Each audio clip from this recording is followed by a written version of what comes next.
Ladies and gentlemen, friends, colleagues, welcome to the Resilient Urban Centres and Surrounds Conference, our regional conference. I'm delighted to welcome you here today on behalf of Monash University. My name is Ben Firmage. I'm the CEO of Water Sensitive Cities Australia, located at Monash University. And I would like to start by acknowledging our colleagues in the room here in Thailand at the Hub. I'd also like to acknowledge our colleagues around the region in the 4 countries where we're working. There has been a lot of people that have worked really hard to make today happen. So thank you all for your assistance, and we look forward to some really good sharing of what's happening in each of our countries, but also some really good sharing of some of the common challenges and common opportunities that we can pursue together. I'd also like to acknowledge the traditional owners of the lands where we're meeting. It's an important thing for us Australians to do, but we also acknowledge that Indigenous peoples around the world have a special relationship with land and water. We are delighted today in Thailand to be co-hosting our hub with the Department of Climate Change and Environment. And it's now my pleasure to introduce my colleague, Ms. Natatai Yamali from the Department of Climate Change and Environment to introduce some very important people. Over to you. สวัสดีค่ะเรียนท่านประวิตร เกษววงศ์รองอธิบดีกรมการเปลี่ยนแปลงสภาพภูมิอากาศและสิ่งแวดล้อม Dr. Gemma Edgar Counselor Development Australian Embassy Thailand คณะผู้บริหารผู้แทนหน่วยงานภาครัฐภาคเอกชนองค์กรภาคีเครือข่ายใน4ประเทศลุ่มแม่น้ำโขงประเทศไทยเวียดนามกัมพูชาและสาธารณรัฐประชาธิปไตยประชาชนลาวทีมที่ปรึกษาโครงการและแขกผู้มีเกียรติทุกท่านทั้งในที่ประชุมและเข้าร่วมผ่านระบบออนไลน์ค่ะที่ให้เกียรติเข้ามาร่วมการประชุมระดับภูมิภาคภายใต้โครงการพัฒนาศูนย์กลางเมืองและบริเวณโดยรอบให้มีความสามารถในการตั้งรับปรับตัว Resilient Urban Centre and Surround ซึ่งจัดขึ้นระหว่างวันที่ 14-15 พฤศจิกายน 2566 โดยกรมการเปลี่ยนแปลงสภาพภูมิอากาศและสิ่งแวดล้อมกระทรวงทรัพยากรธรรมชาติและสิ่งแวดล้อมร่วมกับสถานเอกอัครราชทูตเครือรัฐออสเตรเลียประเทศไทยกระทรวงการต่างประเทศและการค้าออสเตรเลีย Monash University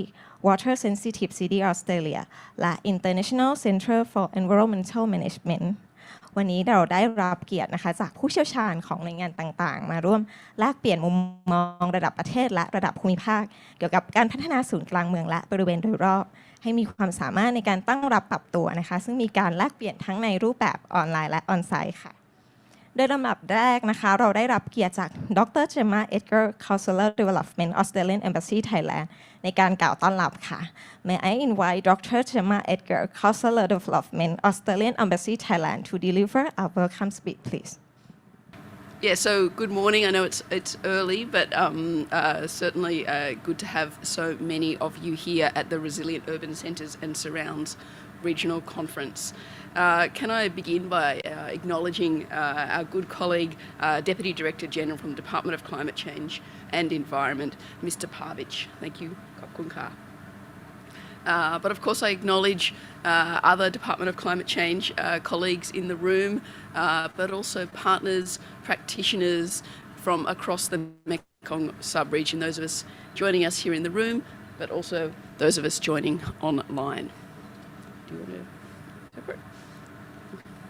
I can finish. Do you want to interpret, or do you want to wait to the end? Okay, you're fine. So of course I also acknowledge colleagues from Monash University and the International Centre for Environmental Management.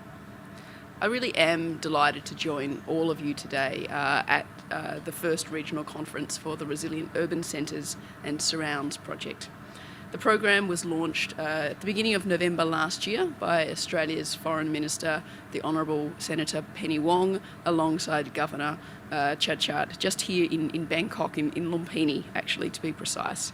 And we're really pleased to be partnering with Mekong sub-regional countries to advance climate-resilient, water-sensitive urban development. We know that our cities are facing more pressure from climate change and population growth than ever before. The cities bear the high cost of heat waves, as cities can become up to 12 degrees hotter than surrounding rural areas. Cities are also prone to flash flooding, as the high proportion of sealed surfaces, such as concrete in urban areas, makes them vulnerable to storm damage. And our cities are responsible for over 70% of global greenhouse gas emissions, making it impossible for countries to achieve our net zero ambitions unless we transform the way we build and plan our cities. Australia's new international development policy outlines how Australia is putting climate action at the heart of our development program. And our new climate targets will ensure Australia's development assistance tackles climate impacts, with at least half of our new bilateral and regional investments having a climate change objective.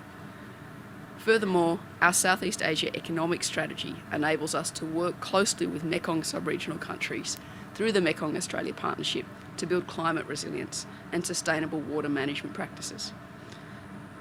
And of course, here in Thailand, we have these commitments to work more closely with Thailand through our strategic partnership agreed by our Prime Ministers at the end of 2020. RUCaS is one of the key investments that we have here in the Mekong under the Mekong Australia Partnership, and it aims to provide a practical demonstration of how nature-based solutions can better integrate with conventional infrastructure to mitigate urban problems caused and induced by climate change. We need to be smart, we need to be creative, and we need to keep sustainability in mind in all our decisions. So working together here with our partners in the Mekong, we want to contribute to a more climate resilient, water sensitive, sustainable region. I want to take this opportunity to acknowledge Thailand's new Department of Climate Change and Environment for co-organising this conference with Australia, and also of course the governments and the urban practitioners who are in the room from all the partner countries across the region for your commitment to what is critical, important work. I really look forward to our ongoing partnerships and working together to build the resilience of urban environments and communities together. Kapungka. Thank you very much, sir. ลำดับถัดไปนะคะดิฉันขอเรียนเชิญท่านประวิตร เกษววงศ์รองอธิบดีกรมการเปลี่ยนแปลงสภาพภูมิอากาศและสิ่งแวดล้อมกล่าวเปิดการประชุมระดับภูมิภาคในครั้งนี้ขอเรียนเชิญค่ะครับก็ Good morning ครับสวัสดีทุกท่านในที่นี้แล้วก็ที่ออนไลน์นะครับคุณดร.เอ็ดการ์นะครับคณะผู้บริหารแล้วก็ผู้แทนของภาครัฐภาคเอกชนแล้วก็องค์กรเครือข่ายในภูมิภาคลุ่มน้ำโขงนะฮะทั้ง4ประเทศนะครับผู้เชี่ยวชาญนะครับแล้วก็ทีมที่ปรึกษาแล้วก็วิทยากรแล้วก็แขกผู้มีเกียรติทุกท่านนะครับก็ก่อนอื่นในนามของกรมการเปลี่ยนแปลงสภาพภูมิอากาศและสิ่งแวดล้อมกระทรวงทรัพยากรธรรมชาติสิ่งแวดล้อมเนี่ยก็มีความยินดีนะครับในวันนี้ที่ได้มีโอกาสมาเป็นโคโฮสต์ร่วมกับรัฐบาลออสเตรเลียก็ก่อนอื่นก็ขอบคุณทางรัฐบาลออสเตรเลียที่ให้การสนับสนุนโครงการResilient Urban Center and Surround ในวันนี้เรียกสั้นๆนะ RUCaS นะครับก็เป็นโครงการที่ตอบสนองต่อเรื่องการปรับตัวต่อการเปลี่ยนแปลงสภาพภูมิอากาศในอนุภูมิภาคลุ่มน้ำโขงซึ่งอนุภูมิภาคลุ่มน้ำโขงเนี่ยเป็นอนุภูมิภาคที่ค่อนข้างจะมีความเปราะบางต่อผลกระทบจากการเปลี่ยนแปลงสภาพภูมิอากาศนะครับก็จริงๆแล้วเนี่ยทาง IPCC เนี่ยก็ได้มีการออกรายงานนะครับในเรื่องการพัฒนานะครับแล้วก็ได้เน้นย้ำในเรื่องการปรับตัวของการพัฒนาเมืองเพื่อให้รองรับต่อการเปลี่ยนแปลงสภาพภูมิอากาศนะครับแล้วก็จะเห็นได้ว่าในลุ่มน้ำในอนุภูมิภาคลุ่มน้ำโขงเนี่ยมีอัตราการเจริญเติบโตทางเศรษฐกิจ And we can see that in Mekong sub-region, we can see that the economic growth in average is higher than other countries across the world, about 3 to 5%. And the increase of population, the forecast for 2030, we will have about 40% increase of population population, and most of them would move to the urban area.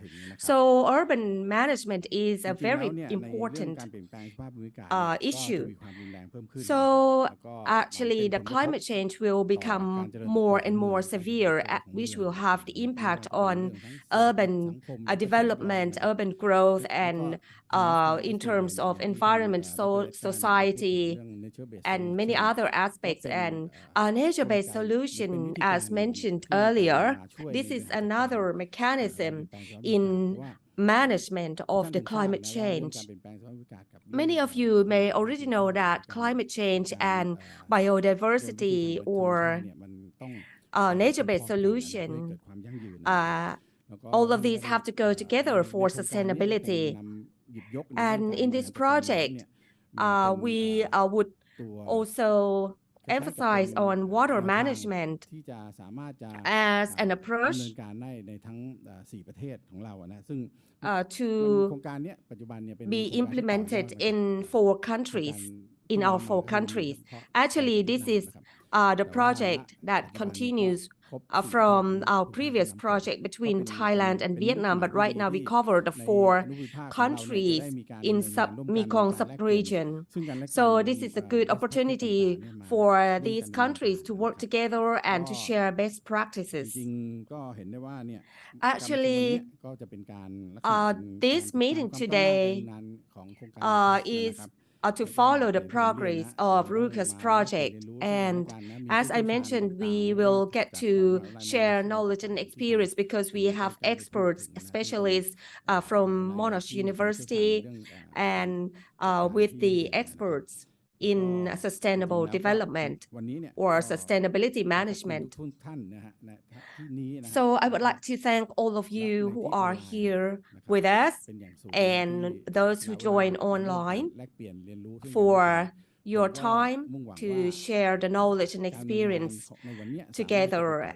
And I hope this meeting can be the knowledge that you learn from this meeting can be adopted in your the projects under your responsibility. And there are some other projects like we have so many projects that we need to think about how to have sustainability in urban management. So we get the support from the government of Australia in RUCaS project. So finally, I would like to thank the government of Australia again and all distinguished guests from the public and private sector or academia and other parties, the representatives from the 4 countries in Mekong sub-region. So I would like to take this opportunity to declare the official opening of the meeting today, and I hope we will be successful in this meeting, and you will get to learn a lot of useful information from this meeting. Thank you. ขอบพระคุณท่านประวิตร เกษววงศ์นะคะรองอธิบดีกรมการ Thank you so much, Pravit Kesarwong, the Deputy Director General, Department of Climate Change and Environment. And now, may I invite Mr. Ben Firmus, the Program Lead of RUCaS WSCA. Thank you very much. It is now my pleasure to introduce a keynote presentation from Professor Tony Wong. Professor Wong is from Monash University. He's a professor of sustainability, and in many regards, he is a pioneer of the principles of water-sensitive urban design and water-sensitive cities. He has been a leader in bringing together creative design, biomimicry, engineering, and very strong science and creative architecture.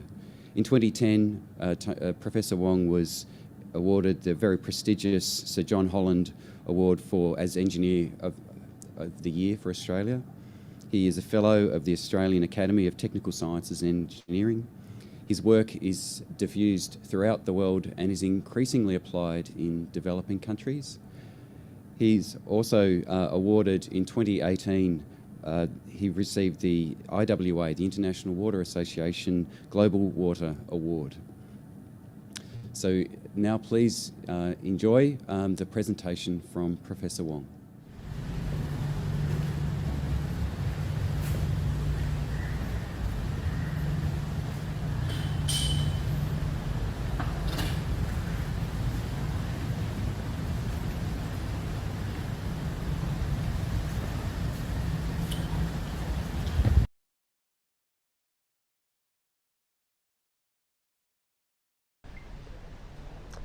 Hi, and greetings from the beautiful island of Penang in Malaysia.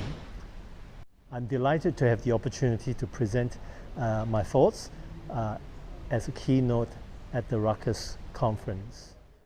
I have the opportunity to be attending COP28 later this year in the first week of December. So I would like to perhaps share some of my reflections in planning for COP28, particularly in terms of the role of water practitioners, you and I, in influencing the global agenda. I have pre-recorded my reflections, and I'd like to now run you through that through this pre-recording.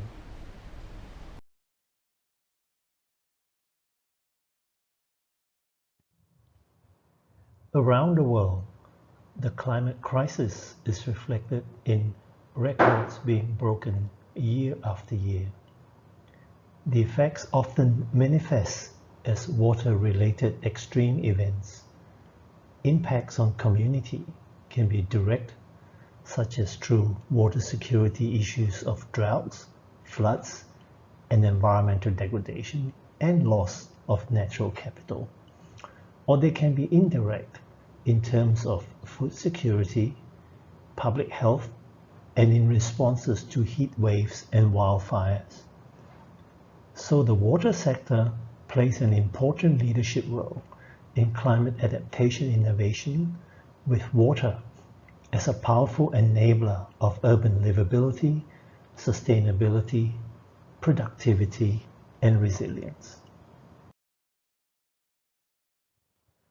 The declaration following the 2023 SDG Summit, convened in September 2023 during the United Nations General Assembly, reaffirms that climate change is one of the greatest challenges of our time, and that mitigation of and adaptation to climate change represent an immediate and urgent priority. At this meeting, to mark the midpoint of Agenda 2030, it is alarming that progress of most of the SDGs are either moving much too slowly or has regressed beyond the 2015 baseline. All nations are falling short of their SDG targets, with just 7 years to deliver transformational change. I was privileged to attend the high-level political forum on sustainable development at the United Nations headquarters in New York in July. This was a precursor to the 2023 SDG Summit. The forum reviewed in depth SDG 6 on clean water and sanitation, SDG 7 on affordable and clean energy, SDG 9 on industry, innovation and infrastructure, SDG 11 on sustainable cities and communities, and SDG 17 on partnerships for the goals. I observe a palpable sense of urgency among delegates to accelerate progress in Agenda 2030. But my week at the forum left me feeling there's a significant gap between the many high-level statements and frameworks about what we need to do and what individual countries can do to operationalize these statements and commitments and mainstreaming in local, social, institutional, and biophysical setting, at the city and town levels, at the regional, rural levels. Cities are complex, adaptive systems involving multiple interconnected elements. They concentrate and magnify many of the key challenges captured in the 17 Sustainable Development Goals, particularly climate impacts. We cannot ignore the interconnections and interplays between the SDGs and the immediate actions in building resilience to and adaptation of climate impacts that permeate through the SDGs. Constantly, cities are transforming through urban renewal and new greenfield developments. Investment in city-shaping infrastructure provides the opportunity to meet the challenges of climate change and the aspirations of Agenda 2030. Yet, we continue to plan our cities and infrastructure through outdated lenses with fragmented operations and governance. We must embrace the complexity rather than retain a reductionist approach of analyzing and describing these challenges in isolation and ignoring their complex interplays. Many of our past efforts to address issues such as water security have time and again yielded unintended consequences and suboptimal solutions. This plot shows the overall alignment between the water-sensitive city approach and the SDGs, and demonstrate that water-sensitive city initiatives can help meet 50 of the SDG targets directly, as represented by the green shade, while a further 34 targets can be met by adopting a water-sensitive city approach with some deliberate efforts to better align SDG actions with water-sensitive city initiatives.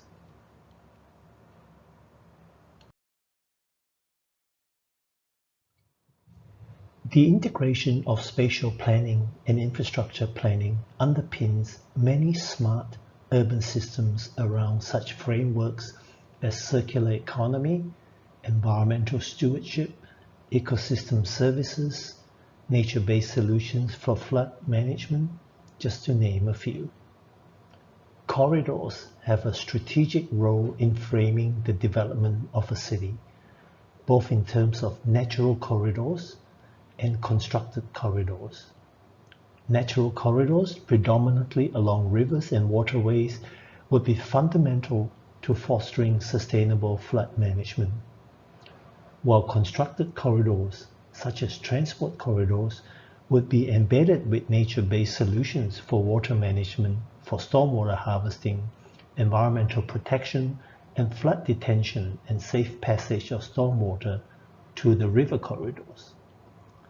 This is a key framework for fostering sponge city initiatives, for example, at a range of scales within the city.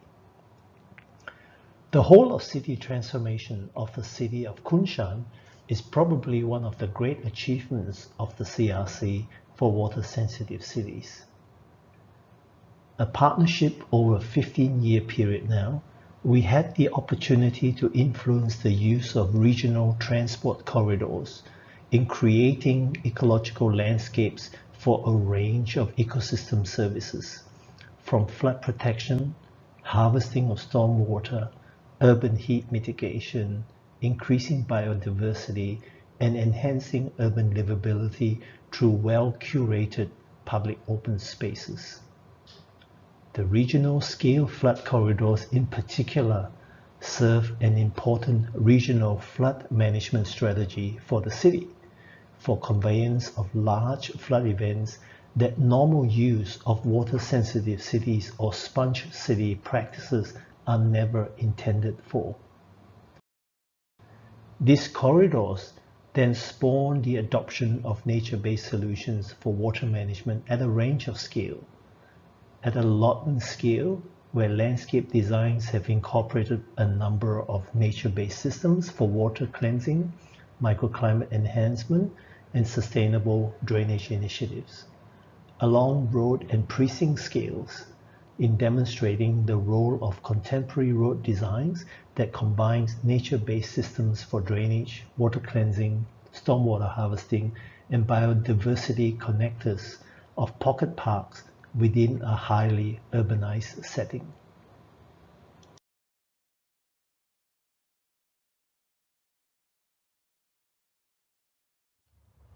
The Chittorek Ecotourism Initiative provided a catalyst for us to leverage an initiative to create an ecotourism theme that would synergistically create a community-based circular economy for wastewater and solid waste pollution control.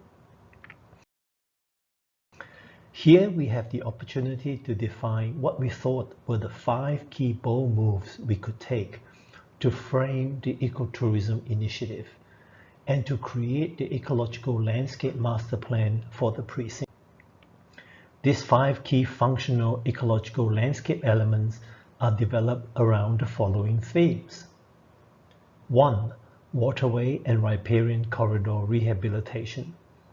A 4-point strategy focusing on creating aquatic habitats through control of flow velocity, geomorphic form of the waterway, and introduction of large woody debris.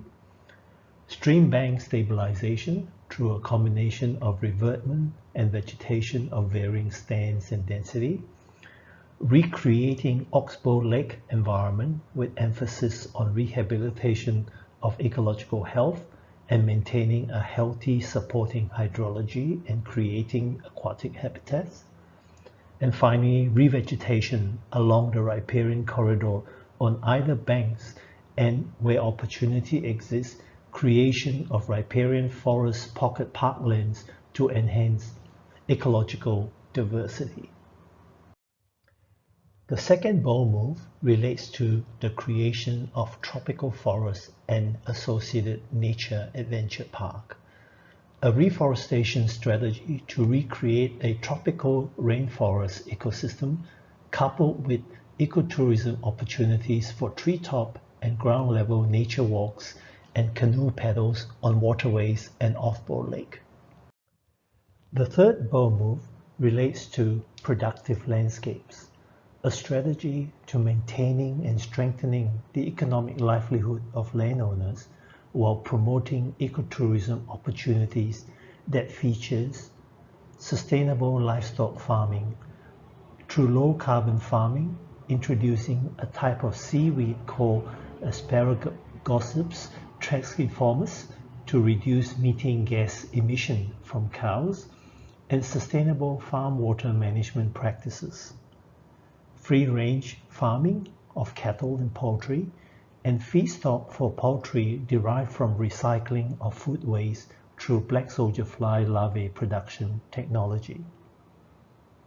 Rice fields landscape icons, maintaining rice production while creating landscape patterns, a variation of terrace patterns in Bali, where rice cell shapes and arrangements are complemented by rice species creating a variety of colors and shades of green.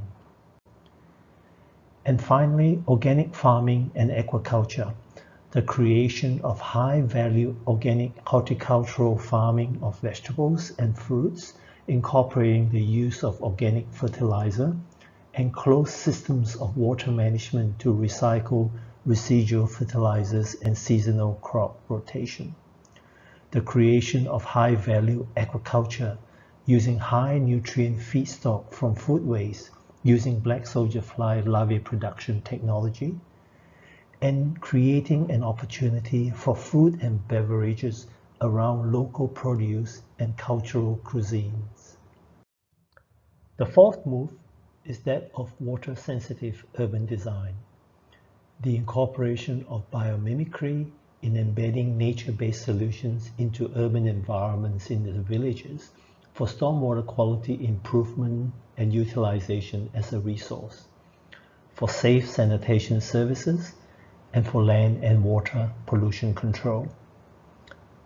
For urban heat management through a network of urban greening and creation of urban forest pocket parks, and the creation of community-scale circular economies through establishing waste separation and recycling of organic and inorganic waste at a community scale, including local waste to food stock and fertilizer production for productive landscape operations, organic waste to energy production, and local or regional plastic and glass recycling. And finally, the establishment of horticultural production, particularly flowers and wetland plants, supported by treated wastewater from nature-based safe sanitation services.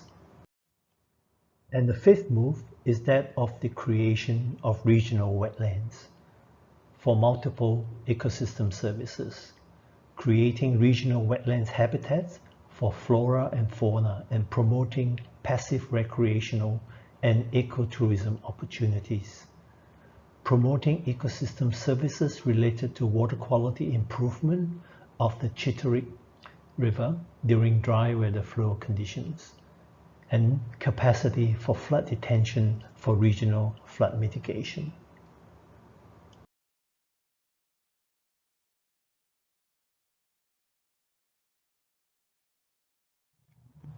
Climate change disproportionately affects the health and well-being of poor and vulnerable communities, largely attributed to their living conditions, especially in informal settlements. In Agenda 2030, we strive to leave no one behind, but our concerted focus on accelerating SDG implementation may well leave the poor and vulnerable even further behind. Their plight is not necessarily the low-hanging fruits for wide-scale acceleration of SDG implementation. In fact, one could argue conventional approaches in the past have explicitly excluded informal settlements from the beneficial health and environmental outcomes of mainstream urbanization for the reason of scale and cost effectiveness. RISE, Revitalizing Informal Settlements and Their Environments, is an effort to address this. This field-based research program promises a viable and cost-effective way to use decentralized sanitation and improvement to living conditions in urban informal settlements to improve public health in situations where traditional centralized infrastructure or water, sanitation, and hygiene approaches could not. Deteriorating health issues in informal settlements are well documented.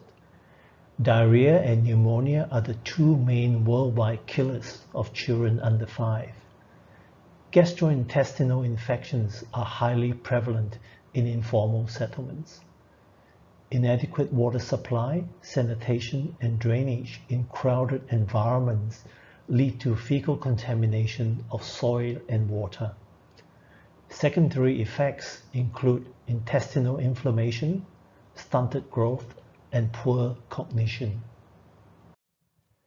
The water-sensitive approach we adopted in RISE integrates conventional engineering approaches with nature-based technologies to provide site-specific solutions for improved water management, encompassing concurrently, to a varying degree, the following initiatives. Flood management and mitigation. Improved drainage and flood management reduces the regular recontamination of low-lying settlements from both within the settlement and upstream sources. Safely manage sanitation. Treatment at source is fundamental. It is inappropriate to simply discharge sewage effluent to impact adjoining and downstream communities. Improve environmental quality. Many inhabitants use the nearby water environment for bathing and recreation. In many cases, this is also the receiving environment for sewage effluent from the settlement in question as well as from upstream settlements. Multiple fit-for-purpose water sources. Many cities in the developed world are now harnessing water resources within their municipal boundaries: rainwater, stormwater, groundwater, and recycled water. The same principles can build greater resilience in water supply in urban informal settlements by promoting multiple fit-for-purpose water sources. And finally, creating productive landscape from the reuse of water to improve the economic well-being of inhabitants.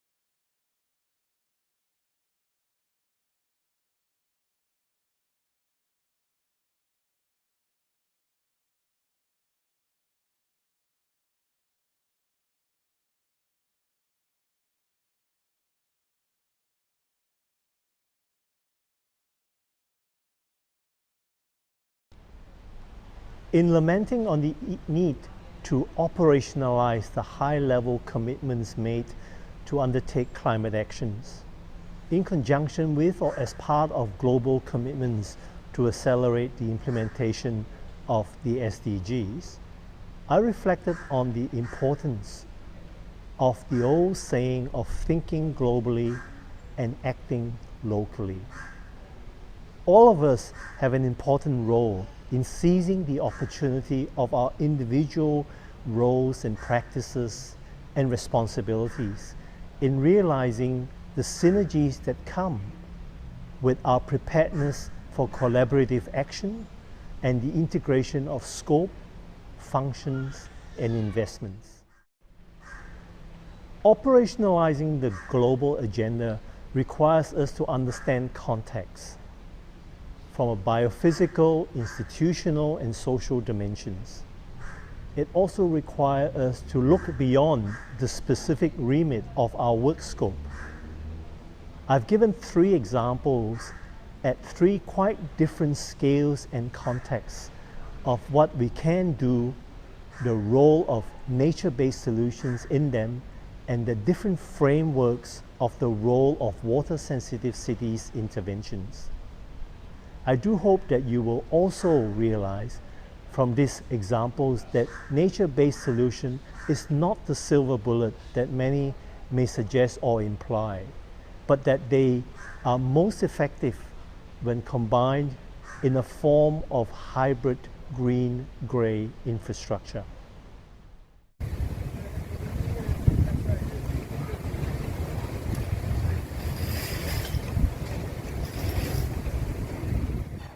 Welcome back from the hub.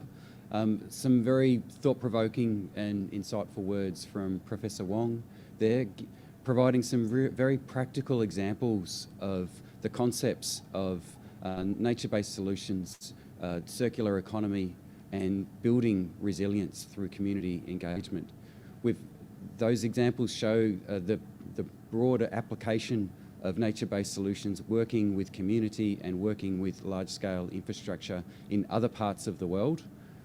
We'll now move to focus on the lower Mekong region with with 2 panels. A high-level panel bringing policymakers and decision makers together to talk about how these important issues are being addressed in their country, and then a practitioners panel. How do we transition from a vision and a policy direction into practical application within our region? Before I pass to the next session, I just encourage our colleagues online to provide their thoughts and comments in the chat, and colleagues in the room, please write down your questions as we will come back to these important questions through the rest of the conference over the next couple of days. Okay, it's now my pleasure to introduce Dr. Rukmini Onsakil from the Australian Embassy, as she is a program director or program leader with the Mekong Australia Partnership program. So please join me at the front, Dr. Rukmini. Good morning. สวัสดีค่ะ Good morning from Bangkok. Welcome to our policy session. My name is Rukmini Onsakul from the Australian Embassy, Bangkok, and my pleasure to be your moderator today. As Ben noted and Tony outlined us in the keynote, what nature-based solution can offer to us and how they have been applied in other parts of the world. In our panel, we will look at that in the context of Mekong subregions on the from policy perspective first, and then we will follow by practitioner views.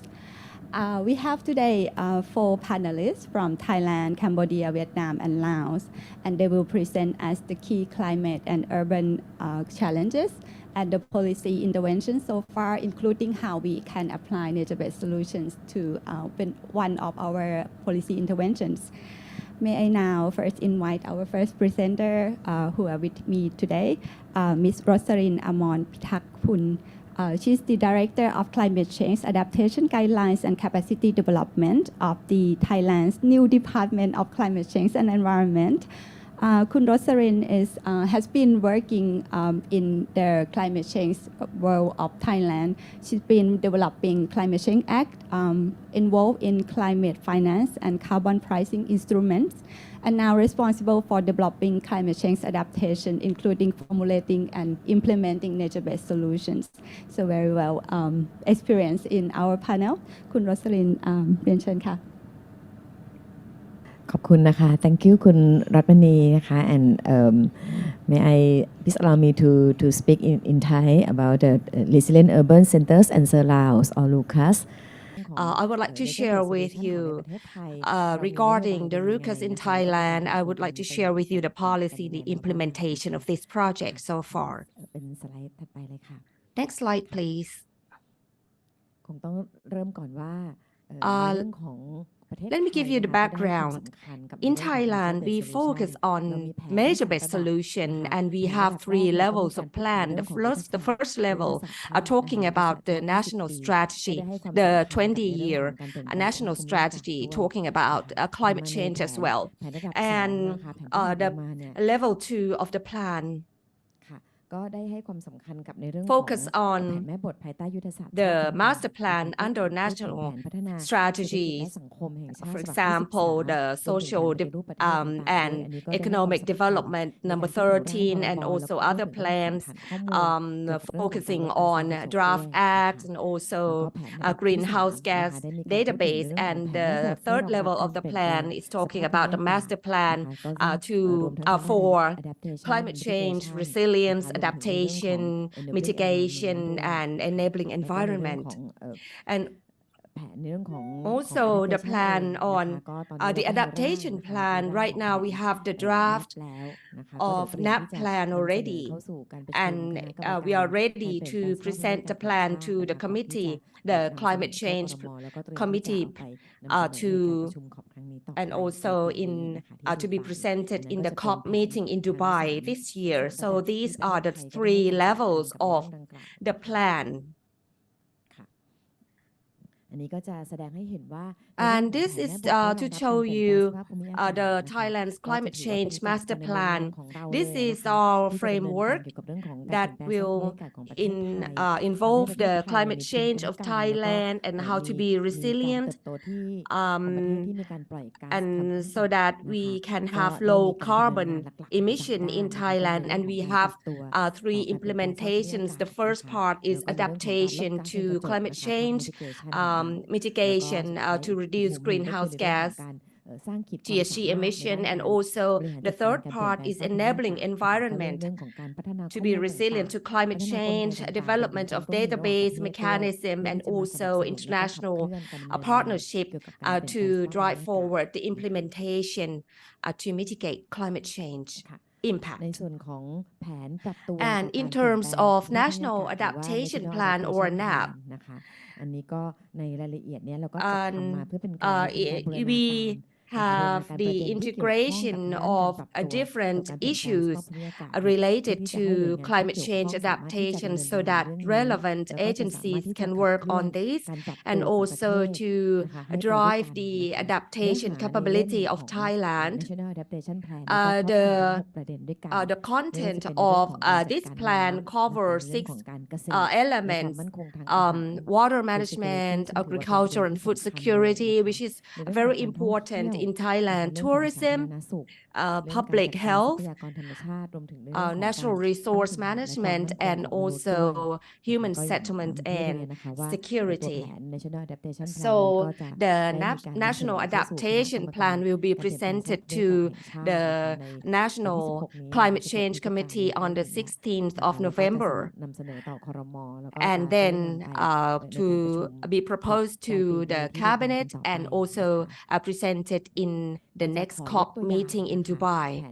So let me some examples on the 6 parts of the plan for nature-based solution. The first one is water resource management, and in terms of water resource management, the main goals or the target is to decrease losses and damage from water-related disasters, and we have some approach and measures. We have 4 approaches. The first one is upstream management, and then midstream and downstream management, and also water management. These are the approaches and measures included in the National Adaptation Plan. The next relevant issue is natural resources management. And this one has the target for sustainable management of biodiversity resources to respond to climate change impacts.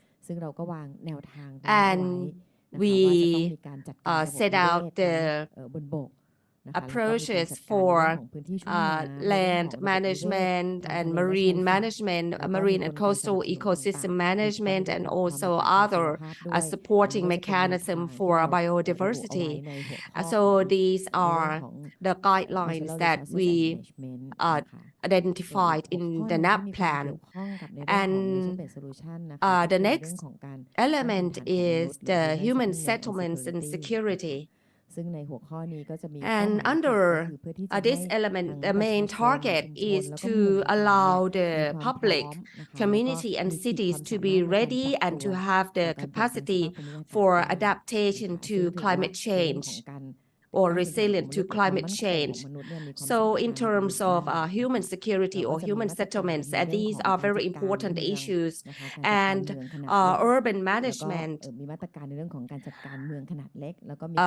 large and small city management are also included. So all these 6 elements are very important, and DCCE worked in cooperation with many other relevant agencies, the Bangkok Metropolitan Administration and the Thailand Authority of Tourism, and many other relevant agencies to integrate the National Action Plan into their implementation of their projects.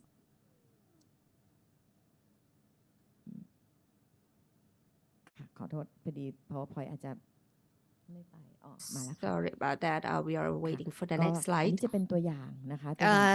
So these are the examples of the measures that we implement for a nature-based solution. The first one is water resource management. The example measure is to develop ecosystem-based adaptation guideline. This is identified in the measure so that relevant agencies can implement the measure in their projects or plans. In terms of natural resources management, we talk about establishment of criteria for coexistence between humans and forests by using eco-based adaptation. And we also talk about strengthening of the coastal area capacity to reduce the impact from climate change, and by installation of bamboo barriers. So this is also included in the measure. And the next one, human settlements and security, talking about promoting resilience, climate resilient architecture and adaptive design. So these are the measures.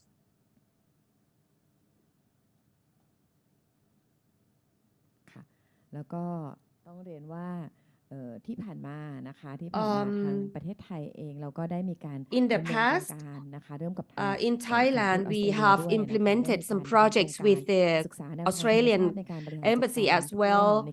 We have a flood management in Mekong sub-region projects, as Deputy Pravit already mentioned in the morning, and we have a study project in 2 pilot areas in Thailand and also in Vietnam. And in Thailand, we implement the projects in the Green Triangle at Sukhumvit and in Rayong province.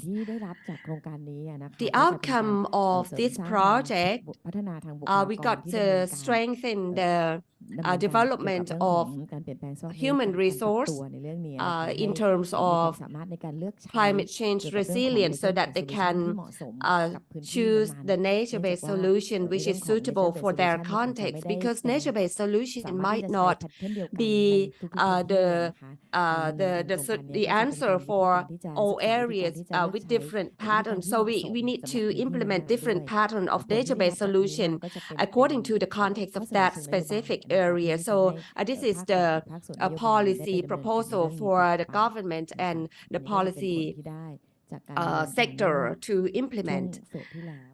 This is the previous phase of the project. The outcome of the previous phase, which was implemented already on the top, this is in Rayong province, and we could see that we have a green transportation system. This is one of the outcomes from the previous phase. We have green transportation network and the city that can have a good drainage system so that they can mitigate flood risk, and also green shopping areas. So these are the outcome from the case study. So if any of the projects would like to use that same idea, it would be possible to. And also public areas, we have Rayong Green Line, and we have application from our study. The application can tell you which area is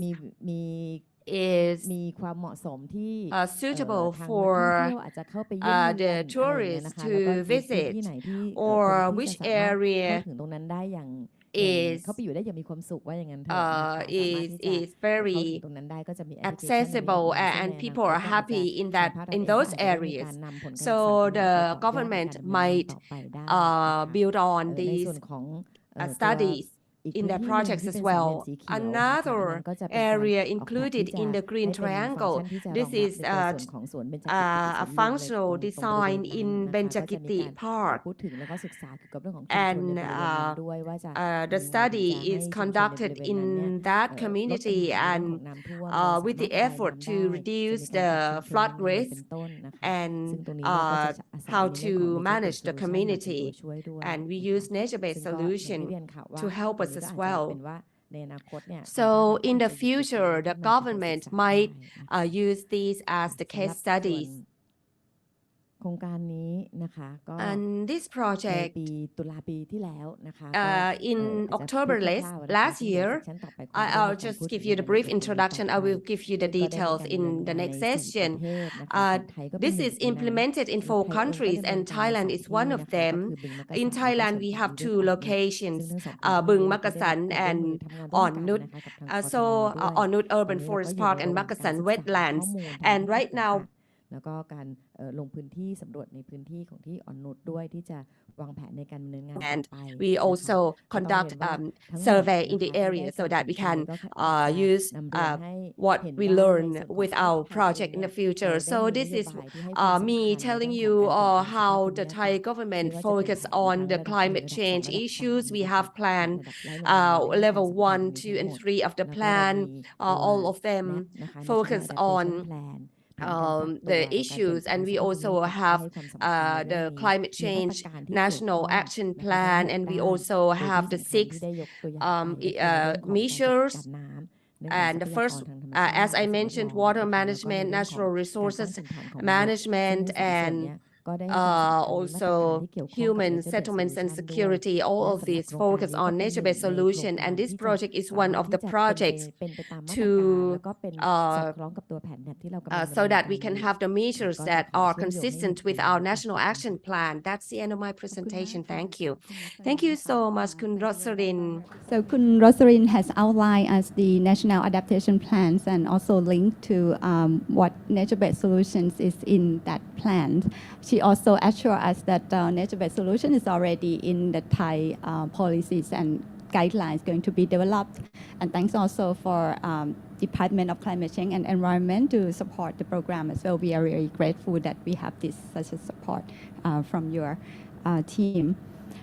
If you have any questions to Kun Rosalind, please put it in the chat or note it down, and we will address it in the Q&A sessions. Now, let's please welcome our next presenter from Cambodia. We have Dr. Pen Sopol, the Secretary of State of the Ministry of Land Management, Urban Planning and Construction. Dr. Sopol is an architect and lawyer with a distinguished career in public services. He has, in addition to this role, he also served as a permanent deputy chairman and a secretary general for the National Committee for Land Management and Urban Planning, and also a secretary general for the National Committee for Cambodia's Coastal Management and Development. So, Dr. Sopol, please, the floor is yours. On behalf of my minister and deputy prime minister on land management, urban planning and construction, let me first acknowledge and thank the Australia Embassy, Phnom Penh, and Resilient Events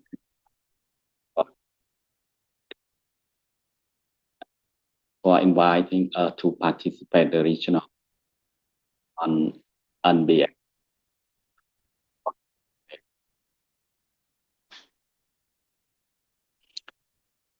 Excellency, ladies and gentlemen, presentation. ជួយបើក slide ចុច slide the right implementation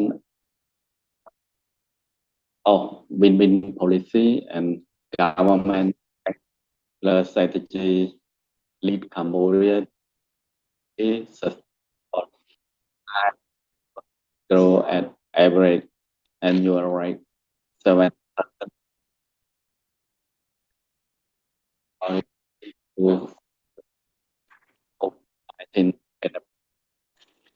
This have helped Cambodia achieve its goal of becoming 2015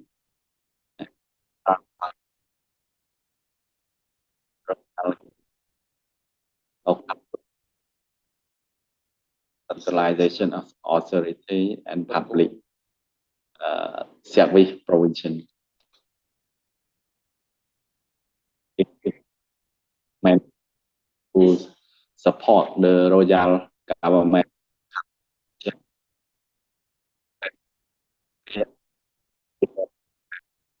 country, a high middle income country.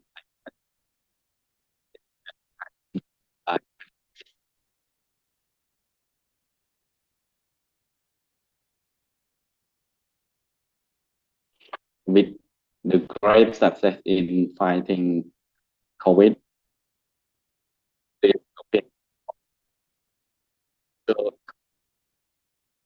for earning living as not more there. The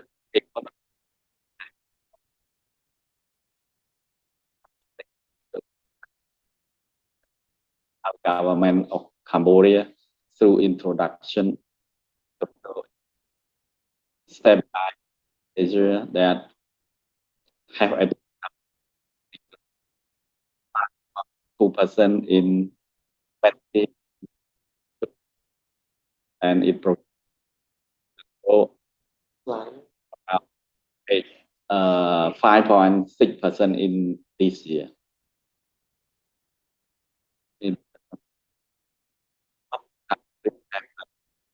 Both successful. Rotating ASEAN chairmanship of 32 and the 12 ASEAN program in 3. In order to share the region, I would like to do that the Kingdom of Cambodia has 24 province. Each province in this state, the total population of more than 10 million. Cambodia have had identified an economic development pole, Ping capital development pole of politics, economic,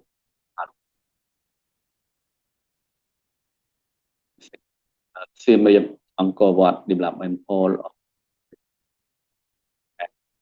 heritage, and third pole of economic zone. Western Sap Lake development pole of Battambang Pro, development pole of capital industrial region, and take the northeast green development pole of Mondulkiri Pro.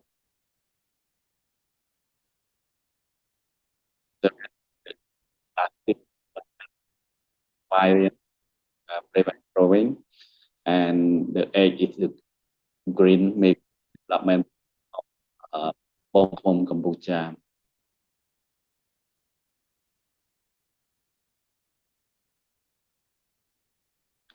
Currently, the design of Cambodia are Phnom Penh and other the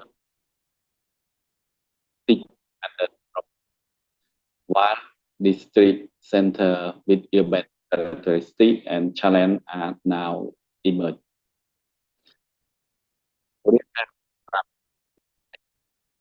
Urban population increased more than almost 10 from 2008 to 2019, and 57.2% in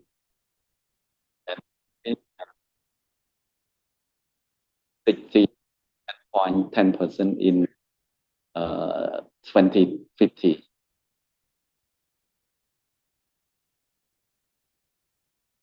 The development pole of Phnom Penh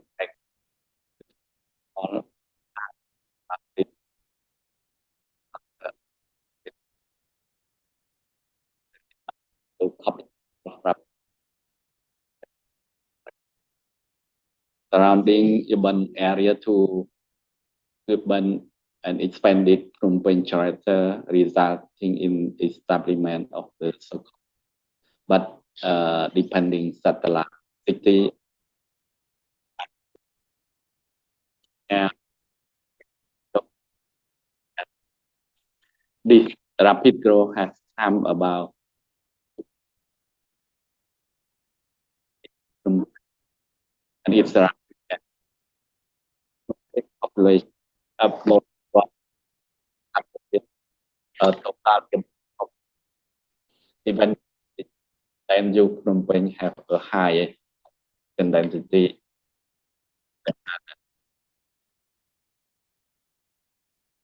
Nearly 2/3 of Cambodia urban population is one of the other 31 city outside of Phnom Penh. The rapid urbanization of Phnom Penh city and urban area require greater coordination and cooperative effort to revise and build an integrated master plan for Phnom Penh development for city and urban area to address the challenge and the necessary investment for this infrastructure, transport, traffic, public green space, urban service, disaster resilient, and environment. The royal government of Cambodia is also recognized the need for further investment, improvement, expansion of public infrastructure, public service in both capital Phnom Penh and city outside of Phnom Penh as their growth demand, continuing to improve to try to keep pace with growth. over the last couple of years, investment has been through the infrastructure project of 37 road and similar infrastructure with 38 road. Have given this city a vastly improvement urban facility and environmental conditions. Resulting from urban development, construction sector have become the backbone of Cambodia economy grow with 63,900 total floor area more than 181 million square meter being built for more than 20 years from 2000 to 2023.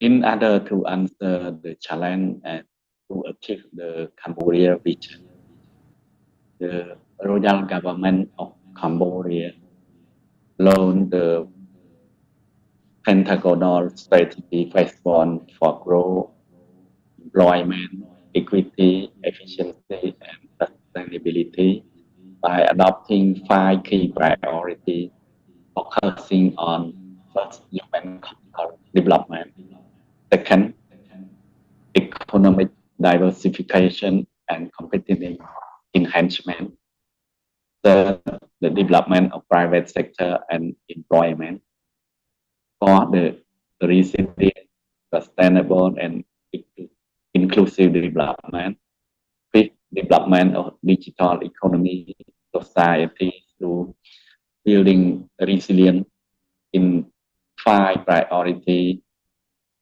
sector: public sector, economic sector, financial sector, human social capital sector, and environmental sector, responding to climate change, aiming Cambodia people live in dignity, happiness, and enjoy equal access, equal right, and equal opportunity in social protection.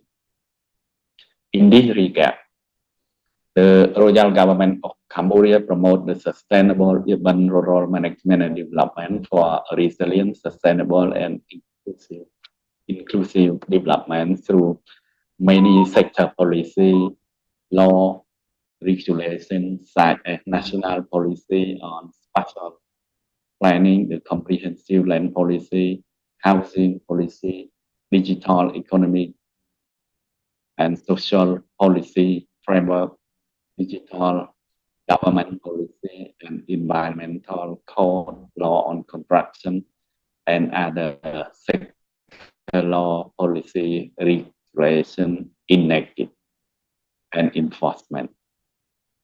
A new draft law on land management and urban planning has been finalized, and the land law has been amended as well as other sector law regulation for implementing the law has been also prepared in responding to the context of ASEAN integration and sustainable development goals. Excellency, ladies and gentlemen, all participants, based on their legal framework and policy, Cambodia have established a mechanism for land management and urban planning for national level and sub-national level. The national level, there is a National Committee for Land Management and Planning. The main role and responsibility of the National Committee are to initiate, develop, and approve on national, regional plan and urban master plan. And the sub-national level, there are the Committee for Land Management and Urban Planning at respective provincial and capital city district can level. Their main role and responsibility to set and develop integrated spatial plan, urban master plan, land use plan, respectively. As a result of establishment of the mechanism for land management and urban planning.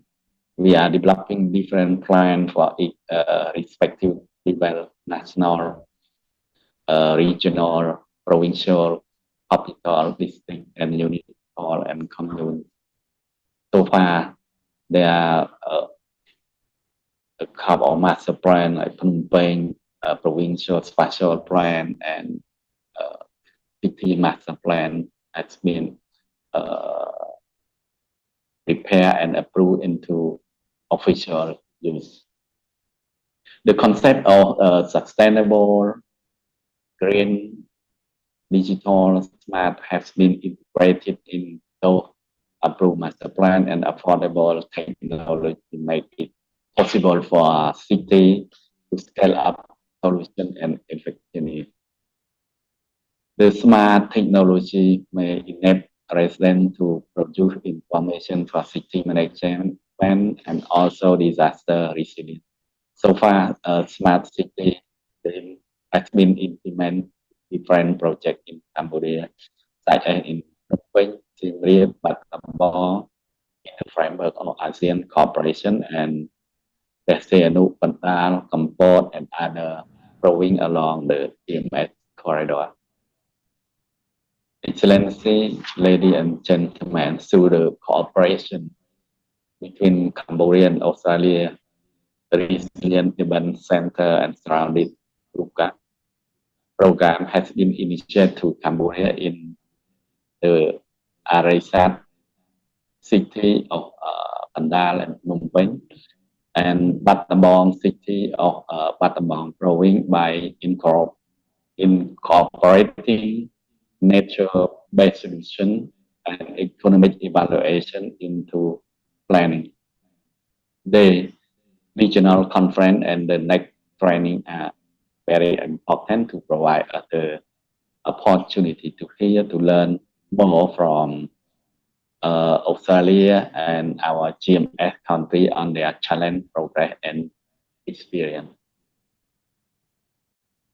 Way forward, in conclusion, the cooperation of the Australian RUCaS program will be an important contribution to achieve Cambodia vision through starting up on land management and urban development sector, focusing on promotion of human capital development in art, science, technology, innovation, government, better morality, to promote sustainable, green, natural-based solution, smart development, digital transformation solution, digital economy, digital society, well, Khmer culture and fine art, identification, and sustainable environment and natural protection. The formulation of sustainable urban, regional, and country integrated planning and development for achieving Cambodia Vision 2050 as a vibrant society, people living dignity and happily. Excellency, ladies and gentlemen, in closing my presentation, once again, I would like to express my high appreciation and big thanks to Government of Australia, RUCaS program for all their good cooperation in organizing the regional conference. My big thanks to respective countries for good cooperation on my behalf. I wish Your Excellency, ladies and gentlemen, with 5 Buddha blessings, Ayu, long dignity, Vana, duty, support, happiness, fullness, strength, and Padepenia wisdom. Thank you for your kind attention. And he also mentioned that resilience and sustainable urban development is an aim for the Cambodia urban development, and that's why policies and development governance system has been done at different levels to support that. And thanks also to connect it with the ASEAN framework, so we can see also the connection of the country level to the region level. May I now invite our Laos speakers, Mr. Kampasong Kamwin. He's the Deputy Director of the Department of Climate Change from Ministry of Natural Resources and Environment at Lao PDR. Mr. Kampasong is responsible for the climate change adaptation, building the resilience of urban areas by using the ecosystem-based adaptation approach, as well as formulating the National Adaptation Plan. So over to you, Mr. Kampasong, please. Good morning from Laos. So respected all the excellencies here in the meeting room and also here in online. So also acknowledge to the Dr. Ratmani, to our so first of all, let me introduce myself again. So I am Kampasong Kamwen from the Department of Climate Change, the Ministry of Natural Resources and Environment of the Lao PDR. So and today, so I will provide a brief presentation on the opportunities and challenges that we are facing in the designing and implementing to combat to climate change.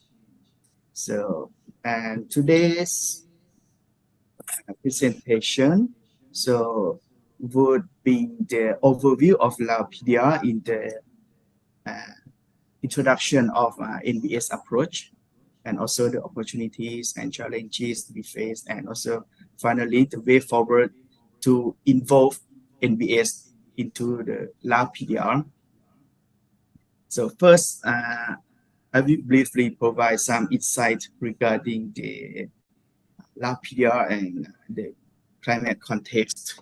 So Lao PDR is vulnerable to significant climate change challenges that threaten its development and environmental sustainability. And there are more extreme weather events and projections that indicate the rise in temperature by 2 to 3 degrees Celsius by 2050. And along with these significant precipitation variations, so these change have consequences for agriculture, water resource, and for overall livelihoods. And in urban area, so Lao PDR has the national strategy on climate change that has acknowledged the need for climate and disaster resilience for urban planning and development. So this is critical as urban and rural settlements in Laos have low adaptive capacity and making them more vulnerable to climate hazards. And now the government, with the support from international partners, we are working to address the urban challenge. So through the various programs, and we have these efforts to focus on the enhancing the resilience of urban infrastructure to promote sustainable environment practice and also implementing climate change mitigation strategy. And Lao is also using the nature-based solution as well to combat the issue such as flooding, or we have a strategy that not only address the immediate climate risk, but also contribute to long-term sustainability. So the next is still about the climate context of Lao PDR. So the climate risk profile of Lao is characterized by vulnerability, natural hazards, and concerning predictions to climate change impact. So the country is experiencing high disaster risk level with the projections indicating significant temperature increase by the mid-century. And also this change will likely to exacerbate to frequency and severity of natural hazards such as flooding, tropical cyclones, and drought. So this posing risk to agriculture, water resources, and infrastructure.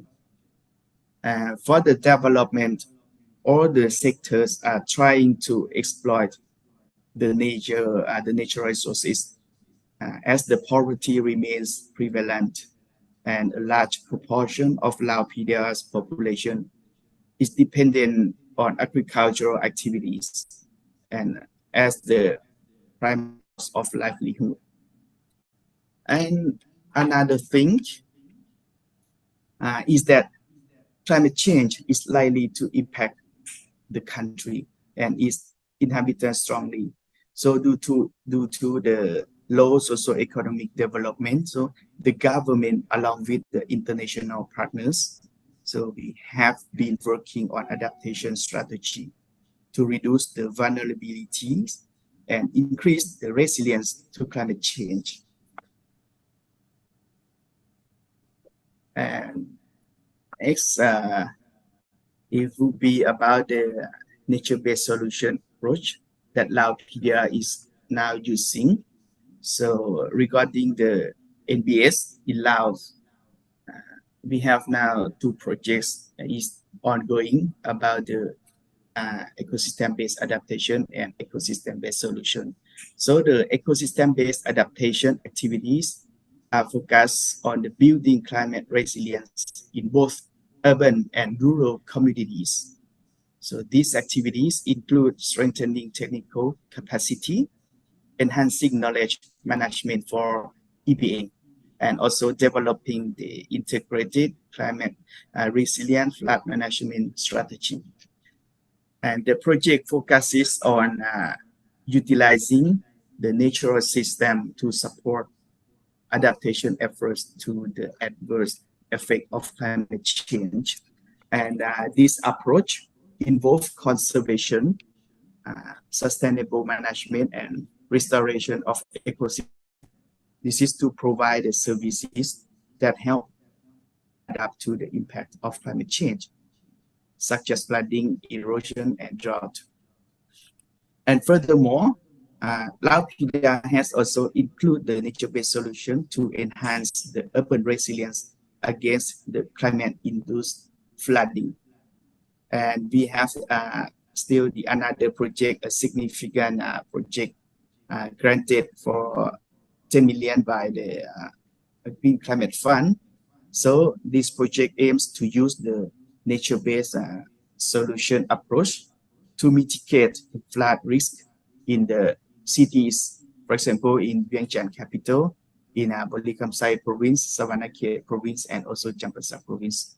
So this is like an initiative that shift from traditional infrastructure heavy flood control method to the more sustainable practice that works with the nature. And the benefits from this project is like approximately 10% of Lao population is expected to benefit from the project, and the approach includes the restoration and conservation of ecosystem. For example, wetland, which naturally absorb flood water, and the integration of green space in urban planning to increase the land's capacity to manage the excess water. So when we talk about the benefits of the project, so we still have some opportunities still, and also the challenge.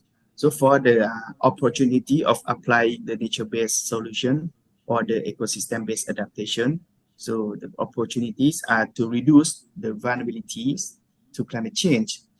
Like the NBS can help to reduce Laopedia vulnerabilities to climate change impact, just flooding, drought, or heat stress. And it is to improve the health. Like NBS can improve the public health by reducing air and water pollution, improving air quality, and increasing the access to green space. And it is also can boost the economic growth, for example, by creating jobs in the green economy and attracting the tourists and to increasing agricultural productivity. So for the challenges, so we are now like the lack of awareness of the understanding. So there is a lack of awareness and understanding about the nature-based solution approach among the policymakers, practitioners, and also the general public of Lao PDR. And the next challenge is also we have limited capacity. So like in Lao PDR, we are still needing the capacity to design, to implement, and to monitor the nature-based solution project activities. And also the integration with existing policy and plans. So NBS still needs to be integrated with the existing policies and plans, such as the National Strategy on Climate Change of Lao PDR, so in order to implement effectively. So these are the opportunity and challenge, and we still have some way forward about what we are going to do for the complete NBS activity. So Lao PDR has a number of opportunity to advance the nature-based solution, as we still have a lot of green space. So we still use the function of the ecosystem. For example, the way forward here, we would like to focus on increasing awareness and understanding of nature-based solutions.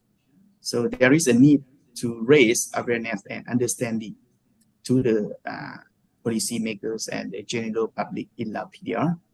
And also, we will focus on building capacity for NBS design and implementation, as this includes training for the government officials, technical staff, and community members about the NBS principles and practices. Also, we will focus on integrating NBS into the existing policy plans. Like we try to overcome the challenge, and then so we, for example, the National Strategy on Climate Change will be implementing comprehensively. So this is the thing that we are focused on. And we still focus on mobilizing finance resources for the activity of NBS. For example, the NBS requires significant financial investment. As the Lao PDR now, we can mobilize financial resources for the activity through a variety of mechanisms, including the government funding or private sector investment, and also international development assistance. So this kind of thing will help us to continue to implement the NBS.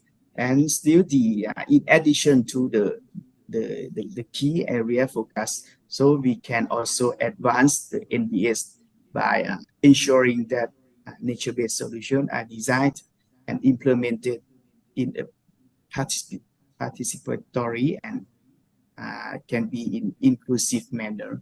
Like NBS should involve in all relevant stakeholders, including communities, business, and government agency. So this will help to ensure that the NBS will meet the needs for all, and that they are sustained in over time. And also the monitoring and evaluation. So it is also important to monitor and evaluate the NBS activity to assess their effectiveness and the impact. So this will help to inform future NBS planning and implementation. And so by taking these steps, so Lao PDR can become a leader in the implementation of nature-based solutions for climate change adaptation and also for sustainable development. Yes, and finally, I would like to reiterate my gratitude to the RUCaS program for giving the opportunity to share about the Lao PDR's insight from the policy and practice perspective in this session. Thank you very much, Dr. Elan. Thank you very much, Mr. Kambasong. And with running out of time, so our last presenter from Vietnam, Dr. Din Dip An Thuan, he is Chief of Dragon Mekong in Canton University, Vietnam. And he has been working in water engineering and scientific researchers, urban water infrastructure design and management, and also the integrated urban water management. So Dr. Thuan, you have the very challenge in being the last presenters. So may I ask that we could finish it in 10 minutes, please? Thank you very much. Thank you so much. And I would like to be on behalf of my research team to present to you on this presentation. Thank you. As far as you're concerned, we are located in the Mekong River Basin at the lower part, and it is a little bit lower than the other countries, including Laos and Cambodia. So in the Mekong River Delta of Vietnam, we have close relationship with different flows on the Mekong River. And of course, the adoption of NBS is quite important and also related to the other activities in the Mekong River. I would like to introduce a little bit on Cần Thơ City. It is the biggest and the central city in the Mekong River Delta, facing a accelerated rate of urbanization. As you can see, we also have a ground elevation in the range of around 1 meter above the MSL. We also have very detailed canals systems dividing the city into different parts. And that's why the adoption of NBS depends a lot on the system of canals in Cần Thơ City. Here, as you can see, we also have different boundaries with the seas. So with that, we face with extreme high tide and also the acceleration of upstream flows leading to the flooding situation in the urban areas, as you can see the red arrows on the screen. Also, in the areas and events of high river water volume, especially in the rainy season, there has been rainfall and runoff leading to inundation in our urban areas. Another situation is about subsidence that we are facing with the ever-increasing level of water, and the subsidence situation in the local areas that leads to a more exacerbation of our flood and inundation. Another situation is about the urban drainage system.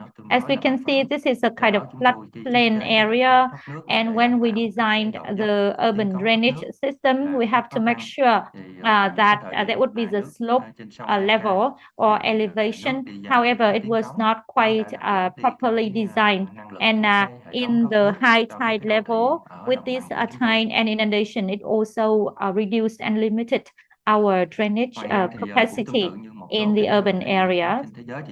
In addition, the similarities between Cần Thơ City and others in the world is about high speed of urbanization and the loss of green and blue because of such urbanization period. So we also face another urbanization issue, which is the development of infrastructure, which is not comprehensive and aligned with our urbanization rate and development. As a result, we have to face not only the flooding inundation issues, but also infrastructure improper development and waste management. Based on that, we would like to develop different strategies and dimensions. The first one is integrated planning to make sure that there would be interdisciplinary planning and management. We would like to focus on the health and well-being of the communities of the city. And the third pillar is on resilience to support for the value chain development enhancement of the city. In terms of infrastructure development, we identify the strategy of introducing urban resilience through green infrastructure development using the NBS or nature-based solutions. So as you can see, NBS is also one of our measures to make sure that we can combine with other pillars and sectors to enhance the resilience of the whole city. So what are our measures and solutions to cope with the urban flood issues? Actually, we have developed a polder system, or you can call it the dike system, and sluice gates to make sure that we can cope with the riverine flood. Within the inner city, we also identify the NBS, for example, returning the spaces for water retention, and also provide water supply based on our existing infrastructure for the core part of the city. Another strategy is to enhance the flood resilience for the urban communities. And as you can see on the slide, we are facing some current risks. For example, in terms of this dike, sluice gates, and pump stations or polder systems, they can lead to the issues of water pollution and the cost for operation and maintenance within our city. Next is some of the natural-based solutions or NBS. In practice, we have done a number of piloting activities. As you can see on the screen, this is the sustainable drainage method and also the green infrastructure-based solutions and the others. So the general approach is to use our city as a sponge city in order to make sure that all the solutions are nature-based and also harmonized with one another. We also have a practical pilot for NBS application for the river part in Mekong, Canal Park of our city. On the left-hand side, you can see that these are some images from a completed infrastructure that we have done in the Mekong River Delta. And firstly, we do not use a concrete embankment, but we use a whole green embankment by the greenery and also the native species or trees. And we also choose the vegetation and the greeneries to make sure that they can still live when they are flooded of the storm surges, and then they can live naturally within the whole damaged areas. And we also would like to make sure that there would be permeability for the ground level in order to have the discharging of the water and also to reduce the water pollution. Here you can see also some other photos between the design that we are undertaking and also some of the practical construction. Another area is to make sure that there would be connection with community activities. We create the spaces for entertainment and a playground for the children and the community people to make sure that there would be harmony. And we develop a number of entertainment services that can support for the livelihoods in increase of income for the local people. We would like to also apply the approaches of community engagement based on the community's idea or design and implementation, so that the community or local people are engaged in not only the designing phase but also implementation and operation. We also encourage the local people to store the storm water in order to prevent the runoff and inundation within the inner city. Also, we cooperate with the community to have some kind of solutions to rehabilitate the environmental and sanitation conditions. On the left-hand side, you can see the before and after the activity of community-based solutions. This is a part of the canal which was rooted in the past and also much better in after our solutions, and then the community will take over the work of O&M, operation and maintenance. We identify that this is a very important strategy to support and cooperate with the community. In terms of the location of Cần Thơ University in the core city of Cần Thơ, as you can see on the screen image, this is the core part of the city, and next to that is our location of the campus, which is within the polder system, or the system including the canals, the dikes, and sluice gates of Cần Thơ city. So you can see that the campus here of Cần Thơ city is considered as a lung, a green lung of the entire core city. This is a kind of green space or greenery of Cần Thơ city. A majority of it is located within Cần Thơ campus area. At the backyard, you can see the canal system, particularly a kind of reservoir or retention lake in order to store the storm water before discharging to the canal system of Cần Thơ city. As a result, we propose the competent agencies within our RUCaS program so that we can make it as a kind of piloting project to enhance the urban resilience for Cần Thơ city, as this is a very good way to regulate the water condition, the microclimate conditions of Cần Thơ, and it can become a kind of piloting activity that can be spilled over to the entire Mekong River Delta. So we do hope that for tomorrow we can have more in-depth initiatives and ideas to share with Cần Thơ city. Thank you, the organizer, to allow us to have a very good presentation on our case. Thank you so much. Thank you very much, Dr. Thun, and thank you for sharing also a bit of the projects, and that I'm sure we're going to talk more about that tomorrow, and also this continue sessions.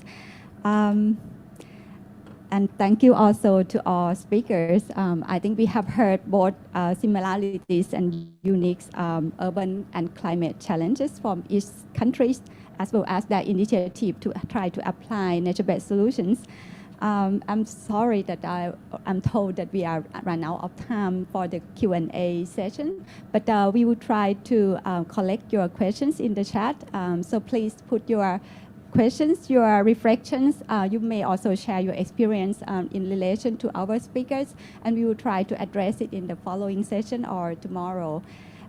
So lastly, we are now come to an end of our session. May I thank our presenters. May I have a hand for them all, please? Thank you. Thank you also for your participation, and we hope you enjoyed the session.